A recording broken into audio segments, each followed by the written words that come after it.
بەپەی زانیاریەکانم تۆ وەفا محەممەد یاسین بربژێری ژمارە 3 لە بازنەی کەرکووک لە سەرلیستی 275 پارتی دیموکراتی کوردستان. خاوەنی بڕوانامەی بە کەڵۆری و سید لە پەروەردە، دەرچووی پەیمانگای ئیسلامی و لە وەزارەتی بازرگانی و پیشەسازی کارت کردووە، لە ئێستادا بەڕێوەبەریت لە وەزارەتی پەروەردە. ئەندامێکی کارای پارتی دیموکراتی کوردستانیت.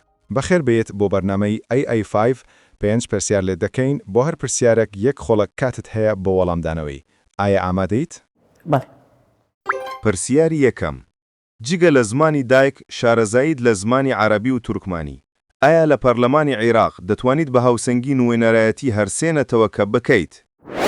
بەڵێ بێگومان ئێمە وەکو پارتی دیموکراتی کوردستان کە دەستنیشان کراوین وەکو کاندید لە بازنەی کەرکووک بۆ پەرلەمانی عێراق جگە لە ئەرکی کە وەکو کوردستانیەک ئەرکی سەرشانمانە پارێزگاری لە هەموو هاوڵاتی عێراق بکەین.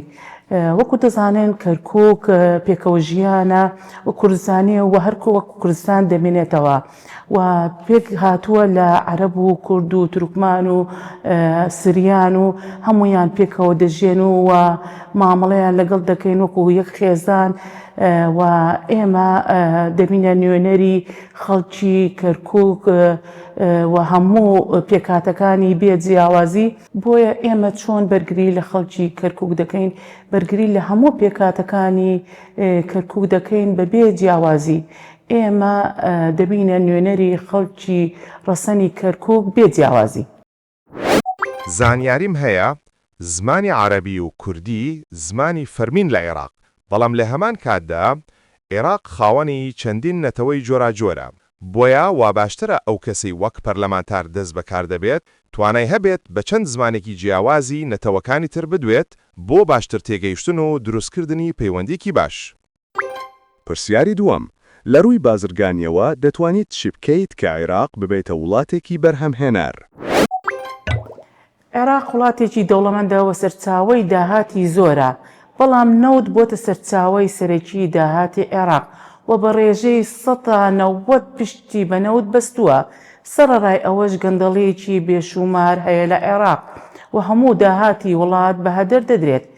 عێراق پێشتر وڵاتێکی بەرهەمهێنەر بوو، بە تایبەتی لە بواری کشتتوکاڵی و کەرەستەکانی پترۆکیمیاوی و پیشەزازی و زۆر بواری تردا، بەڵام هیچی نەما بەهۆی نەزانی لە بەڕێوەبردننی وڵات بە خراپی. بەرنامەمان هەیە کە گرنگی بە کەرتی کشتتوکاڵ بدەین و بەرهەمی جوتیاران لەلایەن حکومەتەوە بکردرێتەوە و ئامادە بکرێت بۆ هەناردەکردن. دەتوانین یاسای بازرگانی هەموار بکەینەوە بە شێوەیە کە هانی بەرهەمهێنەران و بازرگانان بدەین لە عێراقدا بەرهەمهێنانیان بکەن و ئاستی بازرگانی بەرزتر بکەینەوە. کار دەکەن بۆ ئەوەی خاوەن بەهرە و تواناکان گرنگیان پێ بدرێت و پاڵپشتی بکرن لەلایەن حکومەتی عێراقەوە بۆ ئەوەی داهێنانی نوێ بکەن و خزمەتی وڵات بکەن. بەپەی زانیاریەکانم عێراق زیاتر بازرگانی بە نەوت و گازەوە دەکات وەک لەوەی بازرگانی بە کشتتوکاڵ و بەرهەمە ناوخۆیەکانی بکات. ئەمەش بۆتە هۆی ئەوەی کە عێراق گرنگی زۆر بە سامانەکانی تر نەدات وەک کشتتوکاڵ و ئاژەڵداری. پرسیاری سێم. پەرۆ و پرۆگرامی پارتی دیموکراتی کوردستان چییە لە پەرلەمانی عێراق؟ پارتی نەک ئێستا بەڵکو هەمیشە بەرنامە و کارنامەی تێر و تەسەنی هەبووە بۆ حکومڕانی باش، بۆ دابشکردنی داهاتی وڵات بە یەکسانی. ئەزمموی سەرکەوتووی هەرێمی کوردستانش دیارە کە بە 500 داهاتی عێراق توانی ومانە چی ئاوەدانەیەک پێشکەش بکەین، بەڵام عێراق بە لە 95 داهاتی عێراق نەیتوانیوە تەنانەت ئاوی خواردنەوە بۆ خەڵکی عێراق دابین بکات. پارتی بەرنامەیەکی گشتگیری هەیە بۆ 4 ساڵی داهاتوو. عێراق و خۆی لە بوارەکانی ئارامی و ئاسایشی و خزمەتگوزاری و نەهێشتنی گەندەڵی و زۆر بواری تردا دەبێنێتەوە کە خزمەت بە خەڵکی عێراق بکات و خەڵکەکەی لەو نەهامەتیە و ماڵوێرانیە تێیدان دەرباز بکات. متمانەکردن بە پارتی سەرەتای ژیانێکی باشتر و خۆشترە بۆ خەڵکی عێراق. تەنها ئەزمموی سەرکەوتنی هەرێمی کوردستان بگوازێنەوە بۆ عێراق لە 4 ساڵی ئایندەی عێراق دەبینینەوە قۆناغێکی نوێ بە مەرجێک خەڵکی عێراق دەنگ بدەن بە لیستی 275 پارتیمان و زۆرینەی ڕەهای عێراق بەدەست بهێنین. وەڵامێکی نایابە. زانیاریم هەیە کە پرۆگرامی سەرەکی پارتی دیموکراتی کوردستان پەیڕەوکردنی دروشمەکی بێت کە هاوبەشی، هاوسەنگی، سازانە. هەروەک چۆن لە ساڵی 2005دا بە مەرجی ئەم دروشمە هاوبەش بوو لە دروستکردنی عێراقی نوێ، داوا دەکەم پەرلەمانتارانی ئەم خولێ پەرلەمان بتوانن پەیڕەوی ئەم دروشمە بکەن. پرسیاری چوارم. بنەماڵەکەتان خاوەنی 25 شەهیدی ئەنفاڵە چی تێ بۆ قەرەبۆکردنەوەی بنەماڵەی ئەنفاڵکراوانی گەرمیان؟ بەڵێ، شەهیدان و ئەنفاڵکراوان گەورەترین قوربانی خەڵکی کوردستانن و عێراقن. ئەوان لە پێناو کوردبووندا ئەنفاڵکراون. بۆ کوردستان و شەهیدبوون بۆیە دابینکردنی ژیانێکی شایستە و خۆشگزرانی بۆ بنەماڵەکەیان ئەرچێکی هەمیشەیمانە و دەبێت بە یاسا باشترین ژیانیان بۆ دابین بکەین. قەرەبووکردنیان ئەرچێکی نیشتیمانیە و دەبێت حکومەتی عێراق بۆ قەرەبووکردنەوەی هەڵسێت و بێ جیاوازی و بە یەک چاو تەماشای هەمووان بکات.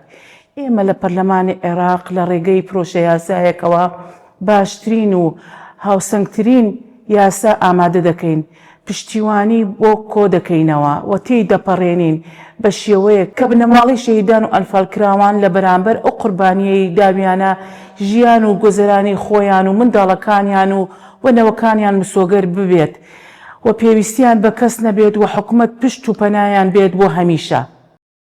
بەداخەوە زانیاریم هەیە لە ساڵی 1980 ناوچەی گەرمیان لەلایەن حکومەتی بەعسەوە بردومان کراوە.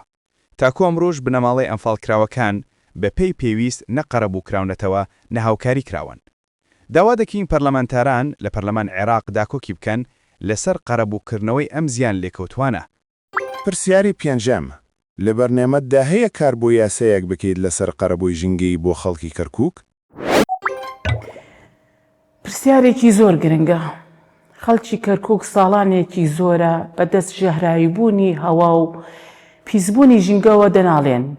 بەشێکی سەرەکی دەگەڕێتەوە بۆ دووکەڵ و پاشماوەی نەوتی کەرکووک کە ئێستا هی سەردەم و سیستەمی ساڵی 20ەکانە. لایەنێکی ترش نەبوونی ڕێنمایی بۆ ئەو دامەزراوە کۆمپانیانەی کە لە بواری سوتەمەنیدا کار دەکەن و ژینگە پیس دەکەن.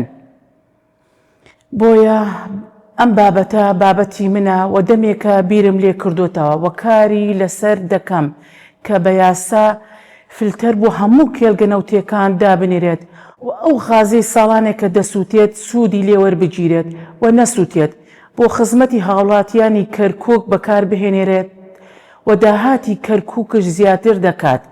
ئێمە بە گیانی خزمەتەوە لەم پرۆسەیەدا و هەرچی بە ئێمە بکرێت بێد و دڵی دەیکەن بۆ خزمەتی شارەکەمان.